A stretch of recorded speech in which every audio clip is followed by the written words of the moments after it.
Welcome to this channel. आज की इस वीडियो में हम पढ़ेंगे कि सीरीज ऑफ फंक्शंस की यूनिफॉर्म कन्वर्जेंस को चेक करने के लिए हमारे पास क्या क्या मेथड अवेलेबल है। आपसे ऐसे क्वेश्चन पूछे जाते हैं, आपको कोई सीरीज ऑफ फंक्शन दिया होगा और फिर उसकी कन्वर्जेंस को पूछेंगे कि वो सीरीज कन्वर्जेंट है या नहीं, या फिर उसकी कन्वर्जेंस कैसी है, यूनिफॉर्म और पॉइंट वाइज।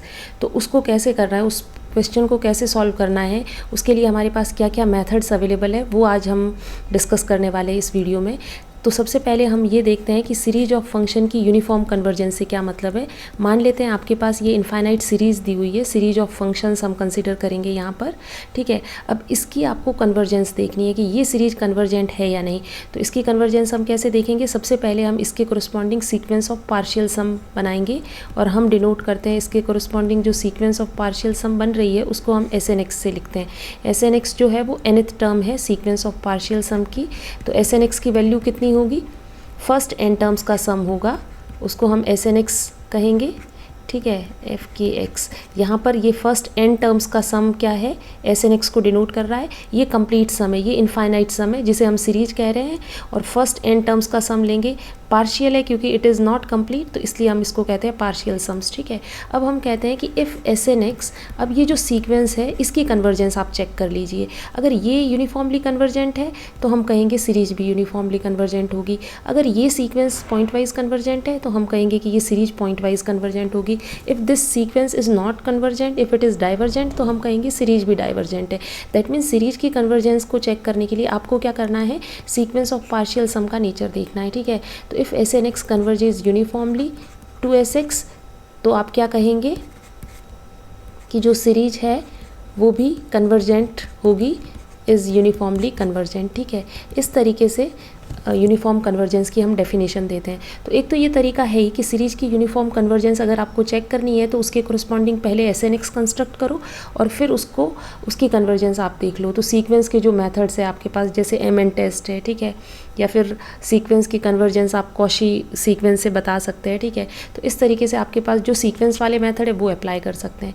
अब यहाँ पर सीरीज की और कैसे हम convergence, that means by definition न जाकर हम और कैसे, क्या हमारे पास कुछ मेथड्स है जिनको हम यूज़ करें और डायरेक्टली हमें पता चल जाए कि सीरीज कन्वर्जेंट है या फिर नहीं। तो चलिए वो मेथड डिस्कस करते हैं। सबसे पहला है Cauchy criteria for series of functions. यहाँ पर अगर आपके पास कोई इनफाइनाइट सीरीज है, this series converges uniformly on set ए आपका डोमेन दिया हुआ है, ठीक है, जहाँ पर FNX, ये जो फंक्शंस है ये जिस पर डिफाइंड होंगे, क्योंकि सीरीज आप किसकी पढ़ रहे हैं, फंक्शंस की, फंक्शंस डिफाइंड होंगे किसी डोमेन पर, तो वो A जो है वो सबसेट होगा R का, ठीक है। तो यहाँ पर ये बोला जा रहा है कि this series converges uniformly on set A if and only if for every epsilon greater than 0 there exist some natural number n0 such that modulus of summation k from m+1 to n fkx less than epsilon for all x belongs to A for all nm greater than equal to n0। That means अगर आप ये condition दिखा दें तो series क्या होगी, uniformly convergent होगी। इस कंडीशन में आपको क्या करना होगा, यहाँ पर किस किस का सम लिया गया है, अगर इसको आप खोल कर लिखेंगे तो fm+1x plus fm+2x up to FNX, ठीक है। मतलब ये कुछ टर्म्स को लिया गया है। आप m और n कोई भी इंटीजर्स हैं, सॉरी कोई भी नेचुरल नंबर है जो किसी पर्टिकुलर n0, वो डिपेंड करेगा एप्सिलॉन पे, ठीक है, उससे बड़े होने चाहिए। तो m+1 से m+2 से होते हुए n तक आपको सम लेना है और इसको आपको क्या दिखाना है, लेस देन एप्सिलॉन, ठीक है। अगर ऐसा आप कर पाते हैं तो बाय यूजिंग कॉशी क्राइटेरिया हम क्या कहेंगे, सीरीज यूनिफॉर्मली कन्वर्जेंट होगी, ठीक है। तो ये तो एक डेफिनेशन के तरह ही हो गया, ठीक है। सेकेंड जो मेथड है वो है वाइस्ट्रास M टेस्ट, जो कि बहुत ही इंपॉर्टेंट और बहुत यूज़फुल है। इसमें हमको क्या करना होगा, suppose FNX is sequence of functions defined on A and mod FNX is less than equal to MN। ये वाइस्ट्रास M टेस्ट जो है ये कंपैरिजन टेस्ट की तरह। तो यहाँ पर आपको क्या करना है, आपको इस सीरीज की कन्वर्जेंस देखनी है, ठीक है। ये इनफाइनाइट सीरीज है समेशन FNX। तो आपको क्या करना है, इस सीरीज की nth टर्म को लेना है और उसका मॉडुलस अगर less than equal to MN, that means उसका अपर बाउंड आप निकालिए। और ये जो MN है ये क्या है, सीक्वेंस ऑफ पॉजिटिव कांस्टेंट्स है, ठीक है। तो आपको क्या करना है, समेशन FNX की यूनिफॉर्म कन्वर्जेंस चेक करनी है। तो आप ये इस तरीके से कुछ करिए कि FNX का modulus less than equal to MN और फिर इसमें मैंने लिखा है then the series converges uniformly on A if summation M N converges. ठीक है, इसका मतलब ये भी क्या है, अगेन आपको एक सीक्वेंस मिल रही है। ठीक है, लेकिन ये कांस्टेंट सीक्वेंस है। यहाँ पर अगर देखें तो ये सीक्वेंस ऑफ फंक्शंस है, इसको हम कंपेयर कर रहे हैं, इसका अपर बाउंड निकाल रहे हैं कांस्टेंट सीक्वेंस की टर्म में। ठीक है, अब अगर ये कांस्टेंट सीक्वेंस जो है इससे बनने वाली सीरीज अगर कन्वर्जेंट है तो आप क्या कह रहे हैं, ये सीरीज यूनिफॉर्मली कन्वर्जेंट होगी। ठीक है, ये वाइस्ट्रास एम टेस्ट है, तो इसको हम इस तरीके से यूज़ करने वाले हैं। थर्ड टेस्ट जो है वो एबल टेस्ट है।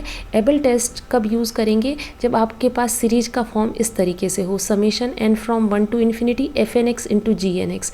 दैट मीन्स यहाँ पर जो टर्म्स है सीरीज की वो प्रोडक्ट ऑफ टू सीक्वेंस की फॉर्म में है। ठीक है, अगर आपको इस तरीके से दिया हुआ है, आपको दिख रहा है कि सम में आपके पास दो टर्म्स हैं। ठीक है, फर्स्ट भी फंक्शंस की सीक्वेंस है, सेकेंड भी सीक्वेंस ऑफ फंक्शंस है। ठीक है, तब हम क्या यूज़ करेंगे, एबल्स टेस्ट यूज़ करेंगे।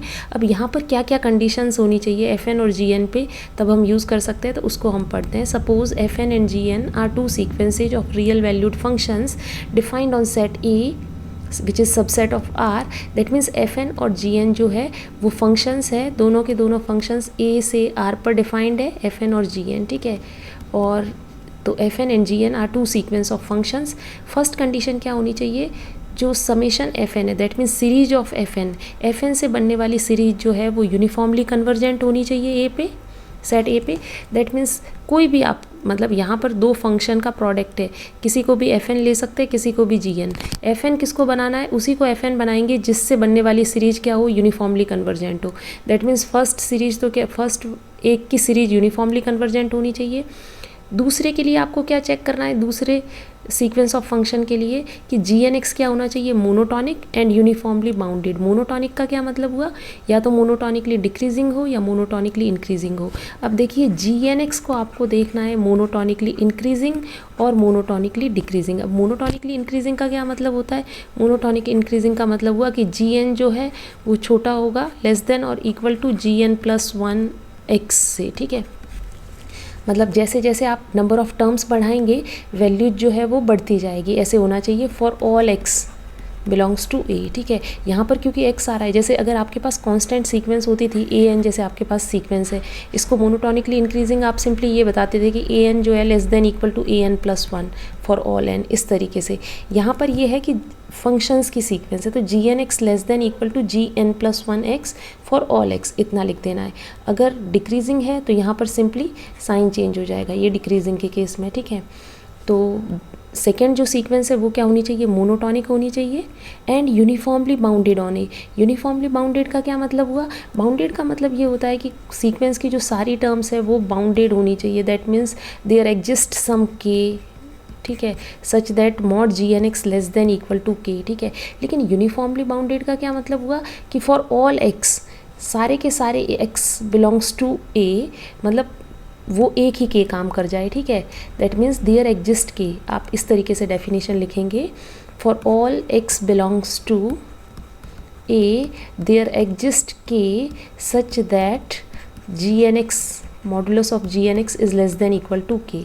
फॉर ऑल एक्स मतलब हर एक्स के लिए एक ही के एग्जिस्ट कर रहा है, such that mod gnx is less than equal to k, that means k is upper bound of sequence gnx, और वो x पे डिपेंड नहीं कर रहा है, ना कि और ना ही n पे, इसलिए हम क्या कहेंगे ये यूनिफॉर्मली बाउंडेड का है। ठीक है, अगर इस तरीके से होता कि x जैसे जैसे चेंज कर रहे हैं ये बाउंड भी चेंज होता तो हम कहते पॉइंट वाइज बाउंडेड है। बाउंडेड है बट पॉइंट वाइज बाउंडेड है। ठीक है, फॉर एग्जांपल अगर मैं x की जगह x1 रखती तो मुझे बाउंड मिल रहा होता k1, ठीक है, और x2 रखती k2, तो वो क्या हो जाता पॉइंट वाइज बाउंडेड। अभी भी बाउंडेड है बट पॉइंट वाइज बाउंडेड। यहाँ पर आपको क्या चेक करना है, यूनिफॉर्मली बाउंडेड, मतलब एक ऐसा आपको अपर बाउंड मिल जाए, जैसे कोई बड़ा कांस्टेंट मिल जाए 100, 1000, जो कि x पे डिपेंड ना करता हो। ठीक है, तो आपको यहाँ पर दो कंडीशन दिखानी होगी, एक की सीरीज को यूनिफॉर्मली कन्वर्जेंट दिखाना है, दूसरी सीक्वेंस को monotonic and uniformly bounded on ए।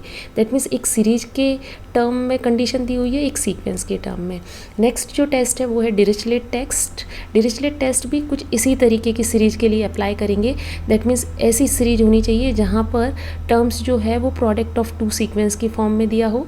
अब यहाँ पर एफ एन और जी एन पे क्या कंडीशन है, तो चलिए देखते हैं। पहली कंडीशन है जो सीक्वेंस का जो fn है, इसकी सीरीज का जो पार्शियल सम है वो यूनिफॉर्मली बाउंडेड होना चाहिए। वहाँ पे हमने क्या लिया है, सीरीज को यूनिफॉर्मली कन्वर्जेंट।